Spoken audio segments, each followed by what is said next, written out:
राजा और मछुआरे की कहानी। बहुत साल पहले अंग देश में एक राजा राज करते थे। उस राजा के पास एक बेहद खूबसूरत तालाब था जिसमें कई सारी मछलियां हुआ करती थी। उन मछलियों की देखभाल के लिए राजा ने एक मछुआरे को काम पर रखा था। उस मछुआरे का स्वभाव बहुत अच्छा था। वह राजा की सभी आज्ञा का पालन करता था। राजा को जब भी मछली खाने का मन करता था वह उसी मछुआरे को कहकर अपनी पसंद की मछली मंगवाते थे। मछुआरा हर बार उनके लिए बेहद स्वादिष्ट मछली लेकर आता था।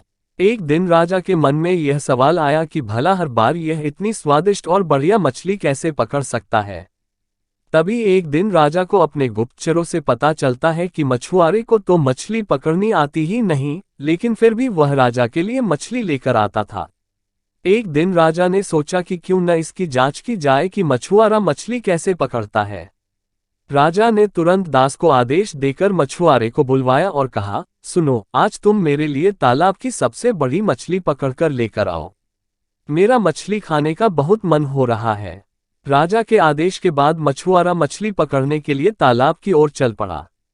राजा भी दबे पांव उसके पीछे पीछे चल पड़े। तालाब के पास पहुंचते ही मछुआरे ने एक मंत्र पढ़ा और तालाब की सबसे बड़ी मछली उसके पैरों के पास आकर गिर पड़ी। फिर मछुआरे ने तालाब को झुककर प्रणाम किया और वहां से महल की ओर निकल पड़ा। राजा पीछे से सब कुछ छिपकर देख रहे थे। यह नजारा देख उन्हें बहुत आश्चर्य हुआ। फिर वह भी अपने महल की ओर चले गए। एक दिन मौका देखकर राजा ने मछुआरे से उसके मछली पकड़ने की विधि के बारे में पूछा। राजा ने कहा, तुम ऐसा कौन सा मंत्र जानते हो जिसके बोलते ही मछली खुद ब खुद तुम्हारे पास आ जाती है? कृपा करके मुझे भी वह मंत्र सिखा दो। राजा की बात सुनकर मछुआरा अचरज में पड़ गया। उसने कहा, क्षमा कीजिए महाराज, मैं इस मंत्र का उच्चारण आपको नहीं सिखा सकता हूँ। राजा शांत नहीं बैठे। वह मछुआरे से बार बार मंत्र सीखने की जिद करने लगे। अंत में मछुआरा मजबूर हो गया और उसने राजा को वह मंत्र सिखा दिया। मंत्र सीखने के बाद एक दिन राजा तालाब के किनारे अकेले गए और उस मंत्र का उच्चारण किया। तभी एक मछली उनके पैरों के पास आकर गिर पड़ी। इसके बाद राजा बहुत खुश हुए। उनकी खुशी का कोई ठिकाना नहीं था। वह सबको ये बात बताना चाहते थे। एक दिन मौका देखकर उन्होंने अपने दरबार में सभी लोगों को इस मंत्र के बारे में बता दिया। राजा की बात सुनकर सभी बहुत चकित हुए और उन्होंने पूछा कि इस मंत्र के बारे में उन्हें किसने बताया। इस पर राजा ने कहा, बहुत समय पहले वह एक महान ऋषि से मिले थे। उन्होंने ही इस मंत्र के बारे में उन्हें ये जानकारी दी थी।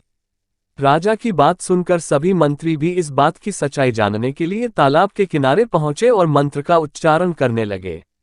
मंत्रियों के द्वारा कई बार मंत्र बोले जाने पर भी एक भी मछली तालाब से नहीं निकली।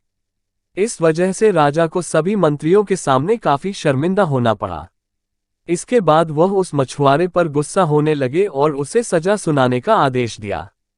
तभी तालाब से अचानक एक आवाज आई, सुनो राजन, तालाब से एक भी मछली नहीं निकली। इसमें मछुआरे का कोई दोष नहीं है, बल्कि इसमें गलती तुम्हारी है।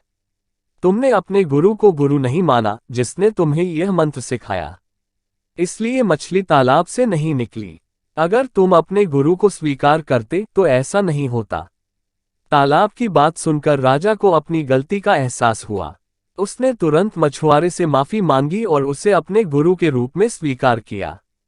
इसके बाद वह मंत्र काम करने लगा और राजा भी खुश हुआ।